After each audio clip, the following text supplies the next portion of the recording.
Jadi guys, untuk beberapa minggu terakhir kolam saya di sini sepertinya agak kurang terurus ya guys ya, karena urusan kerjaan, selalu melakukan perjalanan dinas long trip rata-rata 3, 4 bahkan ada yang 5 hari beberapa minggu terakhir. Makanya di kolam saya di sini perawatannya benar-benar ala kadarnya aja, padahal untuk program puspakannya tetap jalan guys. Bisa jadi sih untuk kualitas ataupun parameter air yang ada di kolam sini pasti sudah agak sedikit menurun. Nih lihat sendiri juga untuk secara visual udah butek banget, udah kotor banget airnya guys. Jadi menurut saya sehebat apapun filter kalian di rumah, sepower apapun itu, kalau misalnya perawatannya ala kadarnya, terus juga program puspakan tetap jalan, itu kayaknya omong kosong guys kalau air kolam bisa tetap chilling ya guys ya. Nah, karena untuk di kolam saya di sini sepertinya udah cukup kotor. Maintenance terakhir juga maintenance besar itu di chamber mekanis di sini terakhir itu di bulan Agustus ya guys ya. Makanya karena ini kan udah bulan November, berarti udah 3 bulan. Jadi saya memutuskan untuk ya udah saya pengen bersihin sekalian untuk beberapa chamber-chamber yang lain. Agar kualitas airnya bisa membaik kembali, bisa normal kembali, agar program puspakan kita tetap bisa berlanjut tanpa mengganggu ataupun tanpa membuat resiko terhadap ikan koi kita di kolam. Oke, kita langsung buka aja. Nah, ini dia guys. Kotor banget. Ini bukti nyata kalau di kolam saya itu belum dibongkar sama sekali. Ini sarang laba-laba ada di mana-mana guys. Wah, ini mohon maaf ya, kotor parah. Ini konten kreator pada umumnya nih biasanya kolam-kolam chambernya itu pada bersih. Nah, kalau saya sendiri guys kayak gini nggak terawat sama sekali. Ini nggak layak untuk dicontoh ya guys ya. Oh, nyampe bertelur nih, sampai jadi peternakan ini, peternakan laba-laba guys.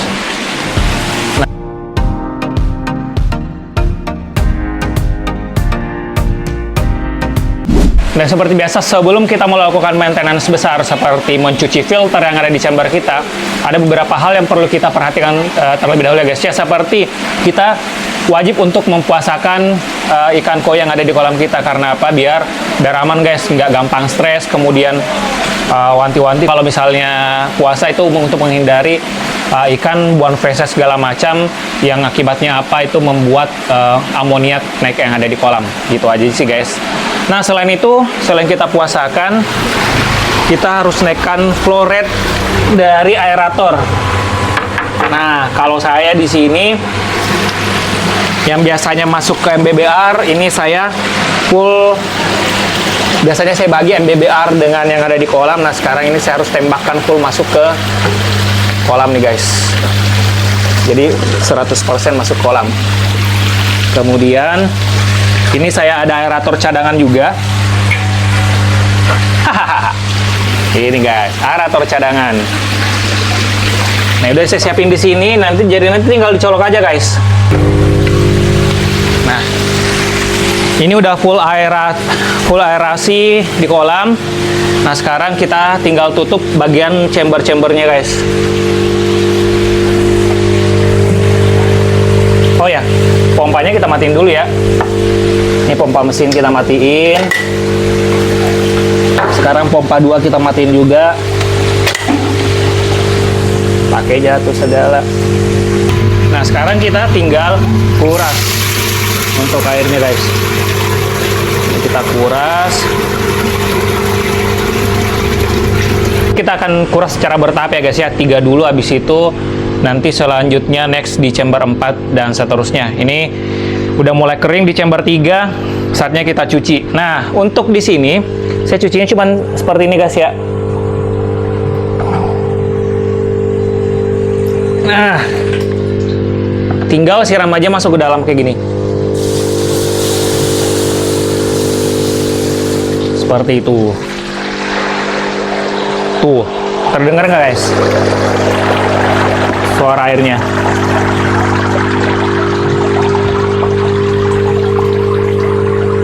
Kemudian kita lanjut.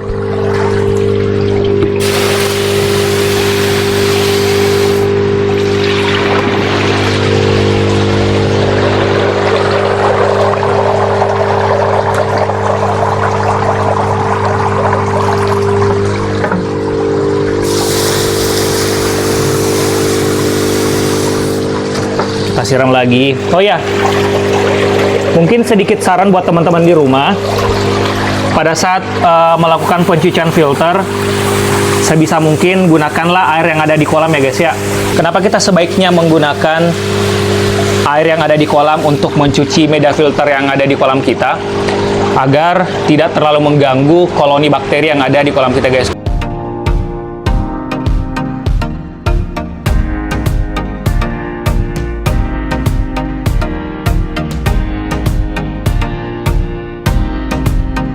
Ini kita udah cuci semua filter di chamber-chambernya, kecuali chamber terakhir.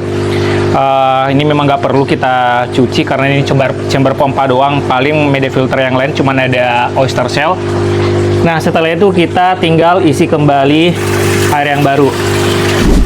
Setelah kita melakukan maintenance besar seperti mencuci media filter yang ada di chamber kita, hal yang tidak kalah penting yang kita lakukan adalah menambahkan bakteri starter kembali ya guys ya. Nah, jadi ceritanya itu gini guys. Sebelumnya mindset saya dulu tuh banget ya guys ya. Jadi saya beranggapan seperti ini, apabila kolam udah mature, air udah mature segala macam, kita tuh nggak perlu apa-apakan lagi di kolam kita. Jadi kita cukup ya udah, kalau udah cuci udah biarin aja gitu. Tapi ternyata setelah diskusi dengan beberapa praktisi koi keeper, kemudian pakar-pakar ataupun dealer-dealer juga, setelah ngobrol, saya menarik kesimpulan seperti ini guys.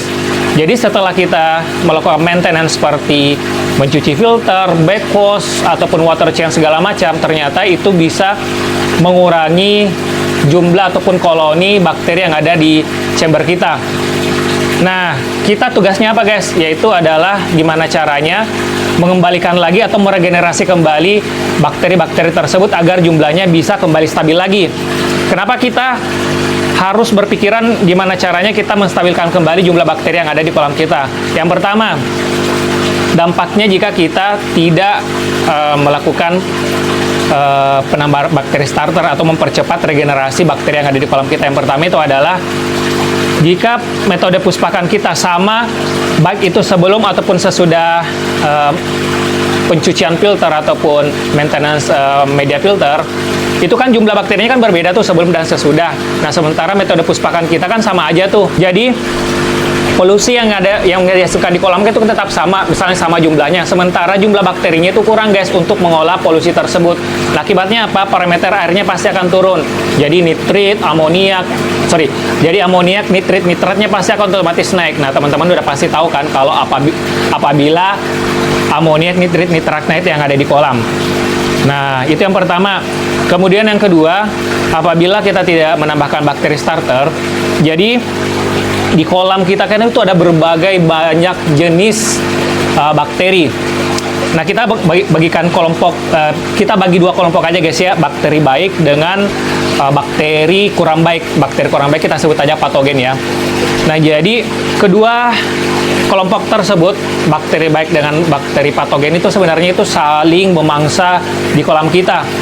Nah, jadi ketika misalnya bakterinya berkurang, khawatirnya apabila bakterinya berkurang ada di kolam kita tidak cepat beregenerasi, kita tidak cepat menambahkan bakteri baiknya, bakteri patogen akan lebih mendominasi guys. Nah, akibatnya di kolam kita itu yaitu gampang iritasi lah mungkin, atau ya amit-amit kena terjangkit bakteri ataupun penyakit gitu guys. Makanya kita harus menambahkan segera bakteri starter agar si bakteri baiknya yang mendominasi di kolam kita, seperti itu. Nah, tapi adapun teman-teman misalnya mau percaya ataupun mau setuju dengan logika berpikir saya, yaitu tergantung teman-teman di rumah aja ya. Jadi bebas, teman-teman bisa setuju bisa enggak ada masalah. Yang penting kalau misalnya teman-teman tidak setuju ataupun setuju, silahkan tulis di komentar, atau mungkin pengen menambahkan dari apa yang tadi materi saya paparkan, silahkan. Sangat dibutuhkan ya guys ya, komentar teman-teman di rumah. Yang penting jangan saling menghujat ya, karena kita di sini untuk sesama penghobi koi, yang kita pengen tambahkan itu adalah ilmu, bukan musuh ya gitu guys. Nah, seperti itu. Nah, saya kembali lagi untuk bakteri starter. Nah, ada dua metode yang saya lakukan biasanya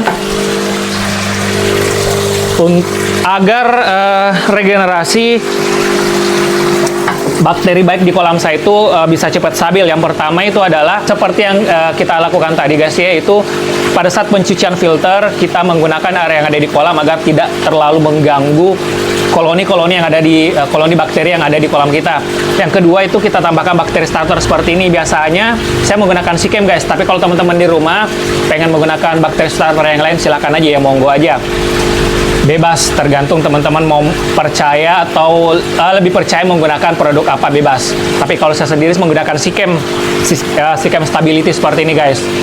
Karena ya kalau saya sih ini kan produk Amerika ya, percaya-percaya aja gitu guys. Kalau produk Amerika ya lebih tokcer lah menurut saya guys, seperti itu. Nah untuk penggunaannya ini sebenarnya untuk satu botol ini kan 325 ml, ini bisa mencakup sekitar 5 sampai 5,5 ton lah ya. Nah, kita langsung tambahkan aja guys ya. Jadi ini kalau saya sih ini satu kali satu botol guys ya. Seperti ini.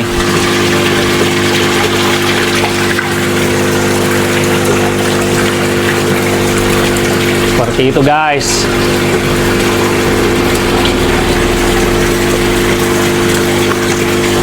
Selain penambahan bakteri starter, hal yang sering saya lakukan juga itu setelah maintenance seperti pencucian filter ataupun mungkin backwash saja, biasanya saya tambahkan juga Kuria Vitality seperti ini guys. Jadi Kuria Vitality ini sebenarnya secara produk itu nggak jauh beda dengan Nature Booster ini guys ya. Jadi ini sama-sama clay. Fungsinya apa? Ini untuk membantu menambahkan kalsium atau mineral-mineral yang dibutuhkan oleh ikan koi kita pada saat proses pertumbuhan. Ini sangat bagus, bisa bagus juga untuk skin. Saya perhatikan untuk skin ikan koi juga lebih bagus guys setelah rutin menggunakan clay seperti ini, entah itu Kuria Vitality maupun Nature Booster. Cuma kemarin sih klaimnya untuk si Kuria Vitality ini katanya kalsiumnya jauh lebih banyak daripada si Nature Booster ini guys. Makanya saya pengen coba pengaruhnya seperti ini. Kemarin kan rutinnya pakainya ini. Nah saya pengen coba lagi untuk kedepannya menggunakan Kuria Vitality seperti ini. Apakah skinnya ataupun grow-nya mungkin lebih ngebut? Nah karena kita lihat ya guys ya hasilnya seperti apa. Nah kalau untuk penambahannya sih saya nggak. Ini kan sebenarnya untuk anjurannya itu adalah sekitar 10 sampai 20 gram per tonnya. Kalau saya sih nggak akan nambahnya terlalu banyak.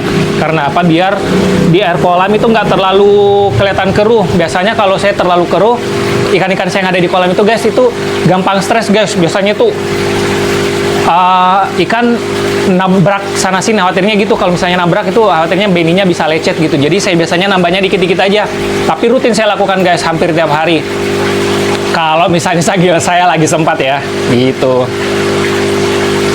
Jadi hampir kayak metode pemberian pakan, dikit-dikit aja, tapi sering gitu guys.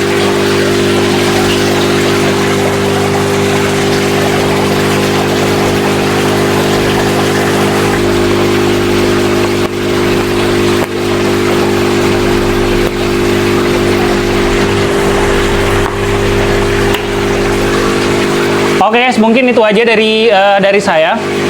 Untuk teman-teman juga kalau pengen punya baju kece koi seperti ini, nah ini teman-teman udah pasti tahu kan harus kemana gitu kan. Nah ini saya dapatkan dari Onelito. Jadi teman-teman jika pengen punya juga baju kece seperti ini, nanti langsung main aja ke GH Onelito, tapi jangan lupa belanja yang banyak di sana ya, seperti itu. Oke, mungkin itu aja dari saya. Terima kasih untuk teman-teman yang udah nonton. Semoga sehat selalu dan kaya raya. Bye bye.